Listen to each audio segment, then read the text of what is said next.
With what we know officially about Doctor Doom and Avengers Doomsday, what's been teased, what we're seeing from set photos, and just by looking at how these contracts are structured and what happens and the actors and what they got in their contracts, I'm starting to feel like a lot of people. And I think my biggest fears might be realized in the next film.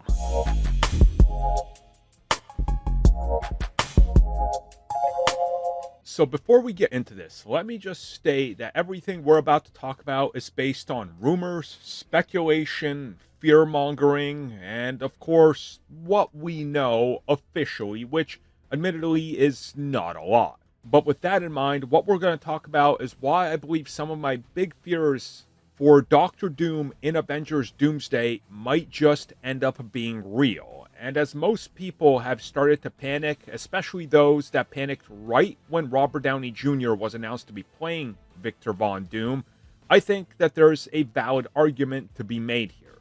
So let's get right into this. So obviously, I think most people will agree that Robert Downey Jr. was cast as Doctor Doom as a desperation move. I think that's pretty much a unanimous sort of belief, right? I don't want to put words into people's mouths, but again, they said multiple times, Tony Stark, Robert Downey Jr. is never coming back. We're not going to do that, and if we do that, we're really lazy and not creative. So they couldn't go back and bring back Robert Downey Jr. as Iron Man, so they decided, hey, we're going to do Doctor Doom. We're bringing in Robert Downey Jr. It's not Iron Man, so don't worry about it. And obviously, this is a desperation move. They did this because they want people to ask questions, but also they want people to have their comfort food. It's that sort of nostalgia check, right? Where everything you liked 10, 15, 20 years ago when you were between the age of 10 to 15, or 8 to 15, 16, depending on how you gate it, right? You typically associate the best time in your life with that.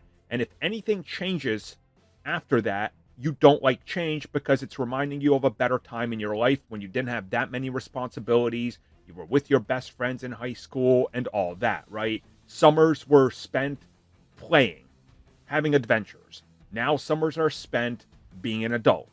So you're constantly reminded of the good days, and these actors pull nostalgia out of us because, again, they go back to this time and place where the world wasn't what it is today. It wasn't as terrible of a place for many reasons. You know, we haven't been woken up to various corners of the world due to social media like we are today. And a lot of people hate it, and they take out their frustration today on, well, they changed this or that. But in reality, we're just all growing, and this is how it's always been. You always hear older people saying, it's not how it was back in the day, because it never will be, right? That's the point. And what I'm trying to say here is that Robert Downey Jr. as Iron Man is so nostalgic and ingrained in so many people and these moments in time. I remember when Iron Man 1 came out, I remember being the first person in line for the midnight showing. I remember at the time being there with a person who just 6 months after that would be my boss when I worked at a video store. Yes, selling DVDs and the new Blu-rays at the time, right? And I'm nostalgic for these moments because I met so many cool people there that I'm still friends with, and people I see at all these premieres since then. And they want that. So that's why Robert Downey Jr. is back. And this is where things get very interesting from the perspective of people looking at this whole scenario and going, this is definitely something that is bathed in nostalgia, but also out of desperation. And to talk about the bigger factor here that I want to bring in, and that some people have already brought up, it's that Robert Downey Jr. is a safe bet. So for this, we got to go all the way back to Iron Man 1. So you guys understand what I'm talking about. When they were making Iron Man 1, there was casting calls way back in the day and details that leaked out, and those details were confirmed. Marvel Studios, with their independent funding, was looking for a big actor because they thought the actor was going to make the character. A couple actors that were tossed about and their names swirled around back then were obviously confirmed now, Tom Cruise, but also actors like Nicolas Cage were considered. They just wanted eyes on the project. Ultimately, it went to Robert Downey Jr., and it went to him because of Jon Favreau. And Jon Favreau was like, look, nobody's going to take this. I got a guy. Yeah, okay, nobody wants to hire this guy because he just did 3 years in jail for substance, the variety of which can be snorted. That should tell you all you need to know about the substance. And nobody was going to hire him. Disney and Jon Favreau gave him a chance, and he was actually the lowest paid actor in that first film. Terrence Howard was the one that was paid millions, while Robert Downey Jr. barely got by. And then, after Iron Man 1, renegotiated a new contract for 3 more films. So Iron Man 2, Iron Man 3, and The Avengers. And again, his payday went up. After that, he had another contract, which brought him through Age of Ultron, obviously Civil War, and, well, it speaks for itself, right? He then got to renegotiate for Endgame and for Infinity War, and each one of those was upwards of $25 million. An absolutely staggering number. But something that we need to bring up is the lack of Iron Man in each Robert Downey Jr. appearance. In the first film, you get Iron Man suited up more so than ever before, and not as much of Robert Downey Jr.'s face with that whole, cam view in the helmet or whatever it's called.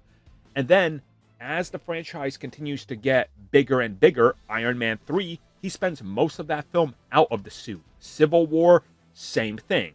Or his suit, and specifically the helmet, gets damaged, or he does the nanotech thing and it's off, because his face must be present. And this brings us to the bigger problem in Hollywood hiring actors that are like this. For example, Dwayne "The Rock" Johnson. Look at everything we've learned about him. In the Fast and Furious franchise, we know he has a contract that he cannot lose in anything he fights in. So they literally weren't allowed to put him in the same room as Vin Diesel. And you look at those shots where they're standing face to face, you can see that they impose 2 shots over each other and it looks awful. And The Rock also has it in his contract that he always has to look like The Rock. So the upcoming Moana movie, he's playing Maui, obviously, because he voices him as well. But he's just The Rock. He didn't want to do a fat suit or anything like that. He's got to be his own, portrayal of what he believes is going to be masculinity. At the same time, we know that Robert Downey Jr. also has it in his contract, by all accounts, that his face in any film he's in has to be shown for a certain amount of time. And if he's wearing something, well, you got to find a way around it. Hence why, watch any of the last couple of appearances of Robert Downey Jr. in the MCU. You're going to constantly see them every so often and very quick, literally cut to what is he doing, his helmet is off, or to his face view in the armor, because they need it in there. It's like I said before, it's like Deadshot in the DCEU. Will Smith agreed to do it, but he would only do 2 scenes with the mask on. Again, these actors all have egos. And then this brings me to Doctor Doom. It's been reported recently that the Doctor Doom suit that we're going to see is going to be accurate. But don't expect a lot of it.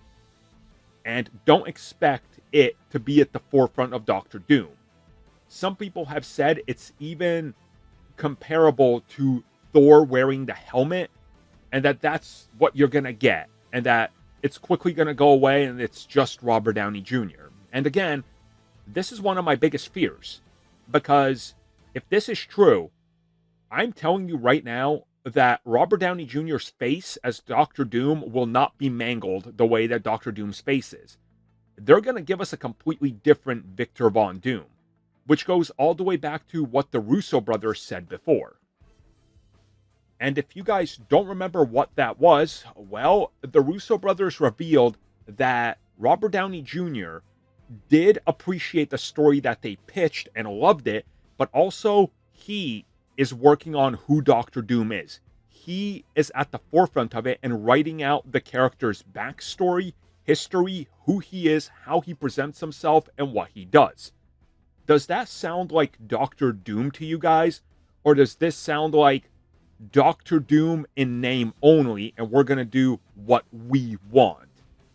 And and with the reveal of that photo for his birthday right before they started shooting, and the way his hair looked and everything, a lot of people are concerned we're going to get a completely different version of Doom. And I think those concerns are honestly quite valid and probably true. And at the end of the day, I'm hoping that this is all rumors and speculation, but just by knowing how a lot of people in Hollywood have talked about contracts, how they're structured, and looking at a pattern, they did not spend $50 million to get Robert Downey Jr. back for him to agree to hide his face 99% of the time he's on the big screen. That's just not going to happen.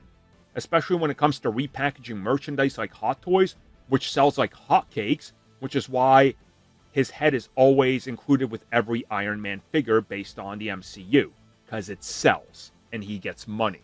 Thank you for checking out that video, and thank you for your continued support. Feel free to like, share, subscribe, do whatever you will, and if you're so inclined and would like some additional content from us, which includes unfiltered content and bonus discussions, we do offer exclusively in our member section. We hope to see you there. So thank you for watching, and have a good one.